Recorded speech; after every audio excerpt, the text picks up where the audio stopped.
কি করো? ভর্তা বানাইতাছি সিম ভর্তা। খালি সিম ভর্তা করতেছ? ই নাই, তরকারি নাই? না করে কোনো বাজার নাই, খালি সিম আছে এটা ভর্তা করতেছি। বাজার যাও না কে? বাজার করো না কে? বাজার যাই নাই, আমার আইতে দেরি হয়েছে। তুমি বাজার গেল না? একটু বাজার যাই লইতে। আমি বাজার যাম কে? তুমি না আমার বাজার যাইতে না করছো? হ, না তো করছি। তাহলে আবার আমার বাজার যাইতে কোকে? বাজার করে না পোলাই কি এদিকে ভর্তা দিয়ে ভাত খেতে পারে? কি করবো, টাকা তো নাই কে, আমার শেষ। কষ্ট মষ্ট করে চলো। এইসব কথা পোলাই না করলে বুঝবো, আমি কইলে না বুঝবো, পোলাই না বুঝবো এসব কথা। তা তো বুঝবো না, অনেক কি করার আছে, টাকা নাই। কারো কাছে টাকা পয়সা হাওলাত করে নিয়ে যাইতা। আমি বাজার যাম কি লিগা?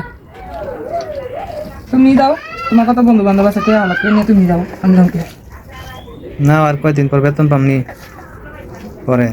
বেতন পাবে না তো কি ভর্তা ভাত খাইমু? এখন খাও। কথা কইলা কি করবো কও? টাকা নাই, আমার শেষ না, টাকা পয়সা নাই কে। মাস শেষ হলেই তোমার একটা কাহিনী কে থাকে না, নাটক।